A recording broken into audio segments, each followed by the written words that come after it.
Alors, chers frères et sœurs, en fait, de deux choses l'une. Soit nous croyons à la parole de Dieu, soit nous n'y croyons pas. Je commence par dire ça parce que on va parler de cet épisode étonnant, effectivement, où on se pose un peu la question, qu'est-ce qui s'est passé dans la tête de Saint Joseph ? C'est assez passionnant. Alors, tout d'abord, si on pense à la première lecture, on va voir qu'on peut comparer le roi Akaz, qui est l'exemple du mauvais roi d'Israël, et on peut le comparer avec Saint Joseph, qui est, comme vient de le dire le Seigneur dans sa parole, un homme juste. Akaz, première lecture, nous sommes au 8e siècle avant Jésus-Christ. Il est roi de Jérusalem, donc au sud, et il est pris entre des tenailles. Il a un dilemme. Parce que tout au nord-est, il y a les Assyriens qui menacent. Et puis un petit peu plus au sud, il y a deux royaumes qui ont fait coalition. Le royaume de Syrie, la Syrie, et puis le royaume d'Israël du Nord, avec la tribu d'Éphraïm en particulier. Et ces deux royaumes du Nord, avec les Assyriens encore un peu plus au-dessus, ces deux royaumes du Nord vont faire une coalition pour attaquer Jérusalem, attaquer le sud, et mettre à la place du roi Akaz un roi qui leur serait favorable, pour ensuite tous ensemble aller attaquer les Assyriens. Vous voyez, c'est une histoire d'alliance militaire pour vaincre le grand ennemi assyrien qui est au nord. Et donc, notre ami Akaz, roi du sud de Jérusalem, donc, il se dit sur qui je vais m'appuyer. Est-ce que je fais alliance avec les Assyriens ? Parce que là, j'ai deux rois qui m'agressent, mais en même temps, ça sera mon ennemi futur. Qu'est-ce que je fais ? Et puis le Seigneur, par le prophète Isaïe, l'invite à la confiance. Confiance, Akaz, cesse de paniquer. Le Seigneur est avec toi. Et d'ailleurs, tu as fait mettre à mort ton propre fils. Tu es fou, Akaz. Tu as tué ton propre fils, tu l'as offert en sacrifice aux idoles, en pensant obtenir ainsi une protection. Tu as quitté le vrai Dieu pour offrir ton fils en sacrifice. C'est de la folie pure. C'est un grave péché d'idolâtrie. Confiance, Akaz. Et donc Akaz, qu'est-ce qu'il va faire ? Il va en fait faire alliance avec les Assyriens. Il va douter de la puissance du Seigneur. Et donc Isaïe est envoyé vers lui pour lui dire demande un signe au Seigneur. Adresse-toi au Dieu d'Israël, tu vas voir qu'il va te répondre. Demande un signe. Et Akaz dit, et on croit que sa prière est toute humble, on a l'impression que c'est magnifique sa prière, regardez ce qu'il dit. Il dit, je ne tenterai pas le Seigneur mon Dieu, je ne mettrai pas le Seigneur au défi comme ça en demandant un signe. En fait, ce n'est pas qu'il est humble, c'est qu'il a depuis longtemps quitté une relation de confiance avec le Dieu d'Israël. Et voilà que Isaïe lui dit, de la part du Seigneur, eh bien, tu es fatigant, Akaz. Et Dieu, dans sa bonté, puisque tu as tué l'héritier de la promesse, tu as tué ton fils, Dieu va te donner un autre fils. Voici que la femme est enceinte et tu auras un fils et on l'appellera Emmanuel, Dieu avec nous. Je suis toujours avec toi malgré ton péché et je vais te donner un fils pour que les promesses de la descendance du roi David se réalisent. Alors ça, c'est le contexte historique, vous voyez, qui nous permet de comprendre cette parole d'Isaïe. Tu vas avoir un fils. Et on a aussi le côté un petit peu ridicule du doute d'Akaz, où Isaïe lui dit, en plus, les deux nations dont tu as peur, dans quelque temps, avant même que ton fils atteigne l'âge de raison, qu'il sache discerner le bien du mal, et bien ces deux peuples dont tu as peur, il n'en restera plus rien, en tout cas les terres qu'ils occupent seront libérées. Donc ta peur n'avait pas de fondement. Il fallait faire confiance au Seigneur. Alors si on compare Akaz à Joseph, on voit que c'est exactement l'inverse avec Saint Joseph. D'abord, tous les deux sont dans une situation qui n'est pas facile. Saint Joseph aussi est face à a deux options. Il était marié à la Vierge Marie. Il nous est dit par deux fois dans le texte que c'est son épouse Marie. Il a été accordé en mariage. Marie lui a été accordée en mariage. Le contrat du mariage est déjà signé. Alors, on va essayer de comprendre du coup qu'est-ce qui s'est passé dans cette histoire. Et c'est là qu'il nous faut faire confiance à la parole de Dieu. Alors si je continue ma petite comparaison avec le roi Akaz, Akaz était idolâtre, et on va voir que Saint Joseph a fait totalement confiance au Seigneur, alors qu'il était vraiment perturbé. On va voir pourquoi. Akaz a fait sacrifier son propre fils. On verra que Joseph va tout faire pour protéger sa bien-aimée, la Vierge Marie, et Jésus ensuite. Akaz avait répondu de manière cynique en disant « Oui, je ne veux pas tenter le Seigneur mon Dieu ». En fait, c'est qu'il n'avait plus de relation avec le Seigneur. Alors que Joseph, au lieu de parler, va rentrer dans un silence. Il s'efface devant le mystère qui se présente à lui. Et c'est quoi ce mystère? Alors essayons d'approfondir tout cela. Nous avons ici la présentation de Saint Matthieu. Nous sommes dans l'évangile aujourd'hui de Saint Matthieu, qui présente tous les événements de la naissance de Jésus plutôt sous l'angle du regard de Saint Joseph. Mais si on va voir du côté de Saint Luc, qui nous présente plutôt une tradition provenant de la Vierge Marie, le point de vue de la Vierge Marie, on se souvient chez Saint Luc qu'il y a eu l'Annonciation. Et qu'est-ce que Marie a répondu à l'ange? L'ange lui dit « Réjouis-toi Marie, tu es comblée de grâce, le Seigneur est avec toi, tu as trouvé grâce auprès de Dieu, voici que tu vas concevoir un fils. » Et qu'est-ce que répond Marie? Logiquement, Marie devrait répondre « Ok, oui, Saint-Ange de Dieu, d'accord, c'est normal, je suis mariée à Saint-Joseph. On n'habite pas encore ensemble, mais ok, c'est logique, je suis mariée, je vais avoir un enfant. » Ne pensons pas que Marie est un peu bébête, elle sait évidemment que quand un homme et une femme se marient, la relation donne la vie. Et donc, comment comprendre sa réponse à l'ange? Sinon par le fait qu'elle avait décidé de rester dans la virginité. Voilà ce qu'elle répond. Comment cela va-t-il se faire puisque je ne connais pas d'homme? Mais Marie, tu es mariée. Bien sûr que tu connais un homme, Saint Joseph. Et donc, lorsque Marie dit « Comment cela va-t-il se faire puisque je ne connais pas d'homme ?» il est logique, je pense, et c'est là l'interprétation la plus traditionnelle dans l'histoire, si on monte dans l'histoire de l'Église, c'est l'interprétation la plus ancienne, que Marie avait fait vœu de virginité.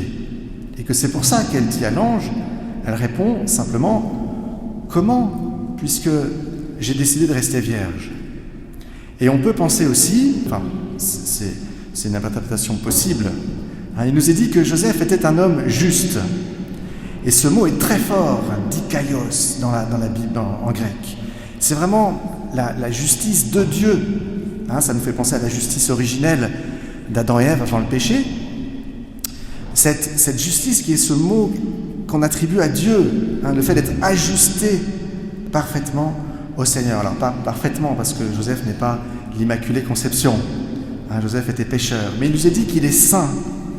Et on peut imaginer un peu que Marie, la Vierge Marie, c'est l'Immaculée Conception.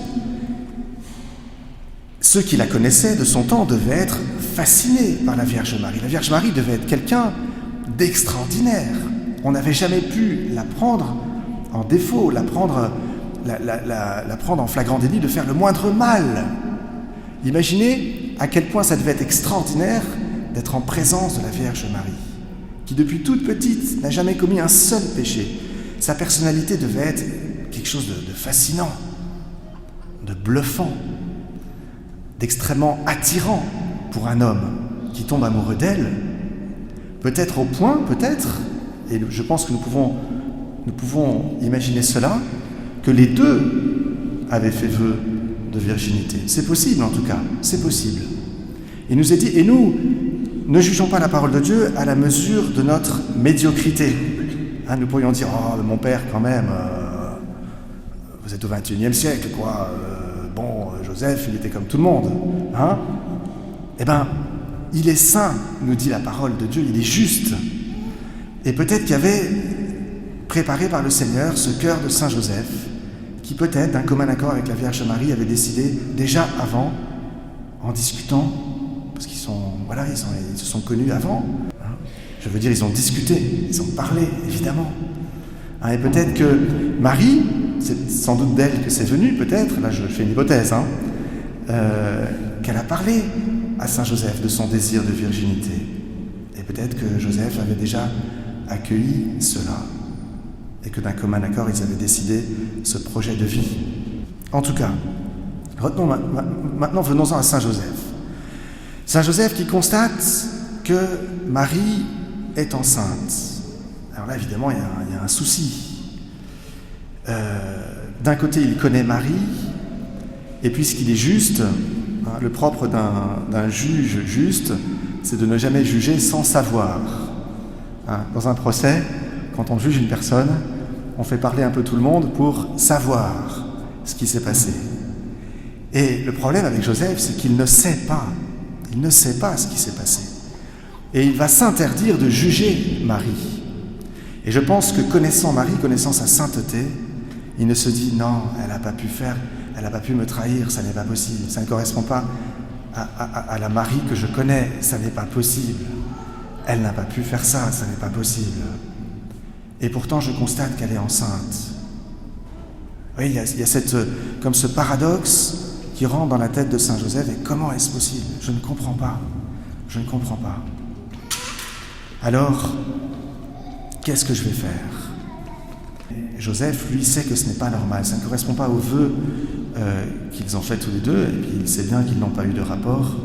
Donc, cette grossesse, d'où vient-elle ?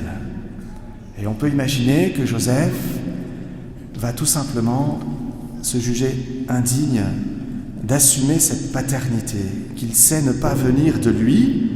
Peut-être qu'il comprend qu'il y a là un mystère qui est de l'ordre de la relation entre Marie et le Seigneur, peut-être. C'est une interprétation possible.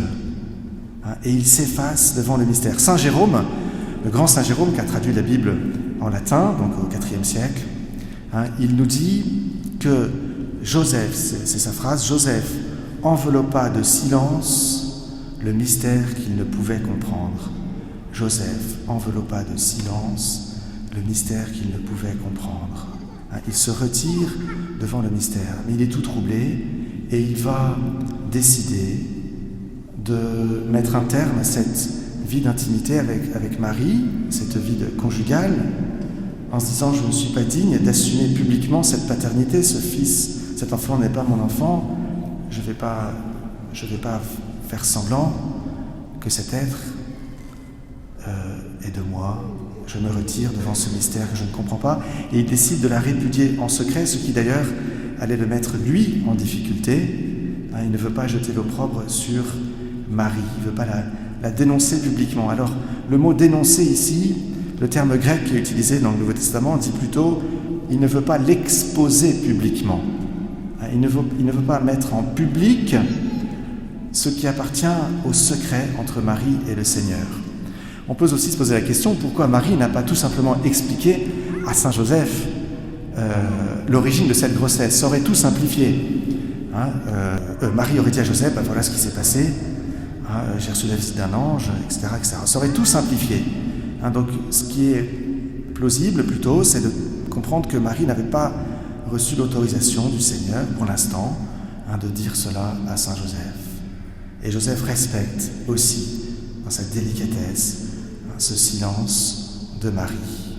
Et au moment, et c'est là que c'est magnifique, au moment où il a renoncé à son projet personnel, au moment où il a redonné à Dieu toute chose, au moment où il est abandonné dans la volonté de Dieu, dans son sommeil, le sommeil qui est vraiment par excellence le symbole de notre abandon.